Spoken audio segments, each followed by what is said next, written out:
हरे कृष्ण कृष्ण कृष्ण हरे हरे, हरे राम राम राम हरे हरे।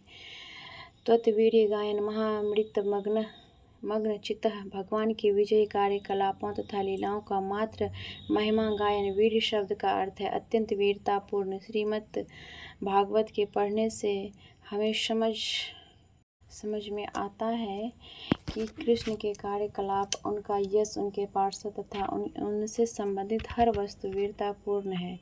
इसके संबंध में प्रहलाद महाराज ने कहा है, मुझे विश्वास है कि मैं चाहे जहाँ भी आ जाऊँ, मैं आपके वीरतापूर्ण कार्यकलापों का यशोगान करके बच सकता हूँ। मेरे पतन का कोई प्रश्न नहीं है। मैं तो उन लोगों के लिए ही चिंतित हूँ जिन्होंने ऐसी सभ्यता सृजित की है जिसमें वे सदैव कठिन श्रम करने में लगे रहते हैं। मैं उन्हीं के लिए सोच रहा हूँ। प्रहलाद महाराज जी आगे भी कहते हैं, प्रायेण देव मुनयः मुक्ति कामा मौनम चरन्ति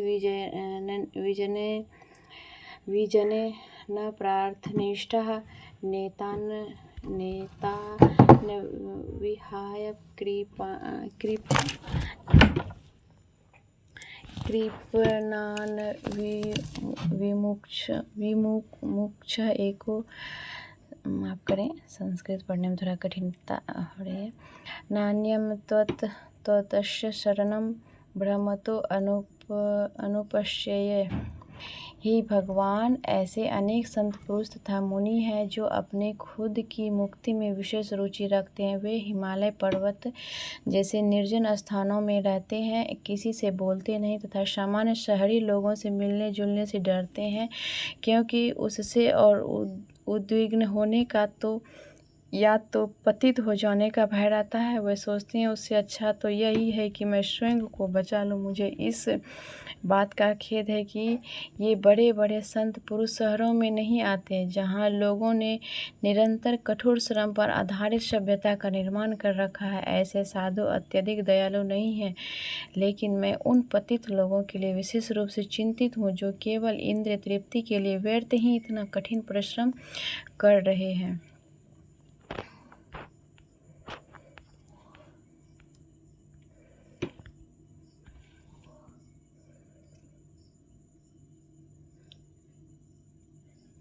समझ लो कि ऐसा कठोर श्रम करने में कुछ फ़ायदा है भी, तो भी ये लोग जानते हैं कि वह क्या है। वे केवल कामेच्छा तथा इस इच्छा की तृप्ति करने वाले वैश्यालयों को ही जानते हैं। लेकिन प्रहलाद महाराज के मन में ऐसे लोगों के लिए करुणा है।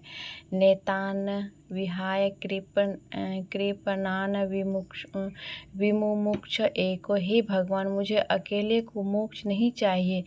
जब तक मैं इन सब मूर्खों को अपने साथ ना ले लूँ तब तक नहीं जाऊंगा। इस प्रकार समस्त पतित आत्माओं को अपने साथ लिए बिना उन्होंने भगवान के धाम जाने से इनकार कर दिया। ऐसा होता है वैष्णव। नान्ययत त्वदस्य शरणं भ्रमतो अनुपश्येय। मैं केवल उन्हें सिखाना चाहता हूँ कि आपकी शरण में कैसे जाया जाए, बस इतना ही। यही मेरा लक्ष्य है। इस प्रकार शरणागति पर बल दिया जाता है, क्योंकि वैष्णव जानता है कि उनके शरण लेते ही मार्ग साफ हो जाएगा। नेवो द्विज पर दुरत्यय वेतरन्यासः त्वत्वीर्य गायन महामृतम अग्नचितः। किसी न किसी तरह उन सबको कृष्ण के चरणों में झुकने दो।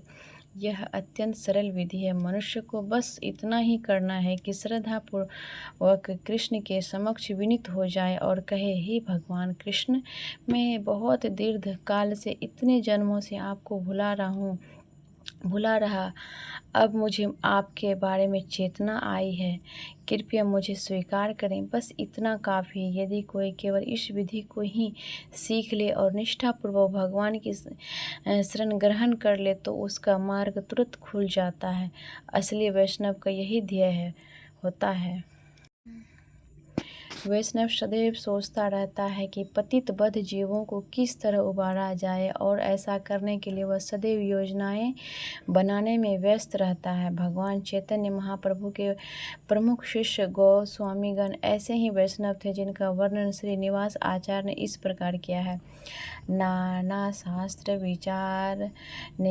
विचारने के निपुणो सद्धर्म संस्थापको लोकानां हितकारिणो त्रिभुवने मान्यो शरण्याकारो राधा कृष्ण पादारविंद भजनानंदन मत्तालिको वंदे रूप सनातनो रघुयुगो श्रीजीव गोपालको छह गोस्वामी श्री सनातन गोस्वामी श्रील रूप गोस्वामी श्रील रघुनाथ भट्ट गोस्वामी श्रील रघुनाथ दास गोस्वामी श्रील जीव गोस्वामी तथा श्री गोपाल भट्ट गोस्वामी समस्त मानव जाति के कल्याण के लिए सनातन धर्म की स्थापना करने के उद्देश्य से सर्वशास्त्रों का सूक्ष्म अध्ययन करने में अत्यंत निपुण हैं। वे सदैव गोपी भाव में निमग्न रहते हैं तथा राधा कृष्ण की दिव्य प्रेमा भक्ति में लगे रहते हैं।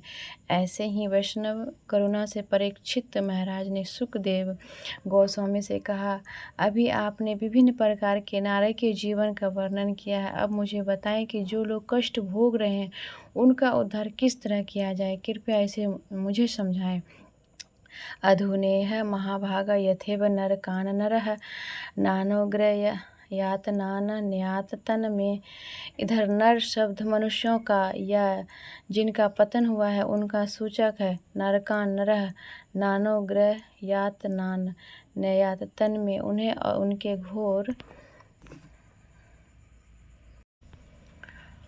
कष्टों तथा भयावह पीड़ाओं से किस प्रकार उबारा जा सकता है, यह है वैष्णव हृदय की विशेषता। महाराज परीक्षित ने यह भी कहा है, वे किसी न किसी तरह नारद के जीवन को प्राप्त हुए हैं, लेकिन इसका अर्थ यह नहीं कि वे उसी अवस्था में पड़े रहे। ऐसा कोई साधन तो होना ही चाहिए जिनसे उनका उद्धार हो सके। अतएव कृपा करके उन साधनों को आप मुझसे कहें।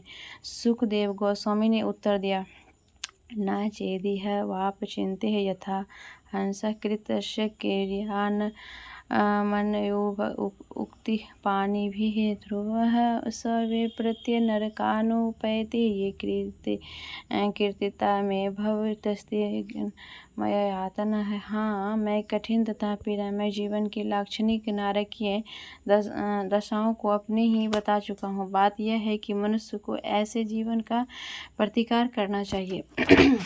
तो यह किस प्रकार किया जाए, पाप कर्म किस प्रकार किए जा सकते हैं, उनके कई ढंग हैं। उसमें से एक है मन से पाप करना। यदि मनुष्य कोई पाप कर्म करने का विचार करता है और इस तरह योजना बनाता है, मुझे उस व्यक्ति को मारना है, तो यह भी पाप माना जाता है।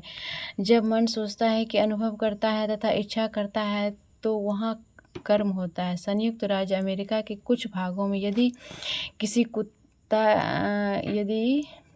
किसी का कुत्ता किसी राह चलते व्यक्ति पर भौंकता है तो नियम के अनुसार कुत्ते का मालिक उसके लिए जिम्मेदार होता है। यद्यपि कुत्ता केवल भौंकता भर है, लेकिन